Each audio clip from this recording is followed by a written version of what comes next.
দেবশিল্পী বিশ্বকর্মা পুজোর আরাধনা ত্রিপুরায়। বুধবার দেবশিল্পী বিশ্বকর্মা পুজোয় ত্রিপুরায় উৎসবের আনন্দে মাত্রা বেড়েছে। কারণ হাতে গোনা কয়েকদিন বাদেই দেবী দুর্গার বন্দনায় মাতবে গোটা ত্রিপুরার মানুষজন। আজ ত্রিপুরায় মহা ধুমধামে পালিত হচ্ছে দেবশিল্পী বিশ্বকর্মা পুজো।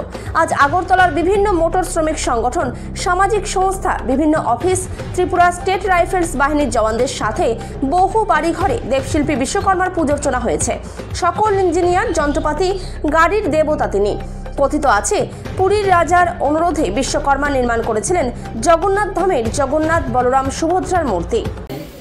এবং বিভিন্ন অফিসে, কারখানাতে এই যন্ত্রের যে ব্যবহার হয় তারই যে একটা আধুনিক প্রতীক, তিনি হলেন বিশ্বকর্মা। বিশ্বকর্মার পুজোর যে কোনো কাজে আমরা শুরু করার আগে বিশ্বকর্মাকে আমরা স্মরণ করে থাকি। যে কোনো শুভ কাজে, শুভ কর্মে বিশ্বকর্মার পূজা করলে যে কোনো সমৃদ্ধি বৃদ্ধি হয়, শিল্পের প্রতি ধর্ম বৃদ্ধি হয় এবং দেবশিল্পের পূর্ণ লাভ হয়। তার জন্য এই বিশ্বকর্মা পূজা।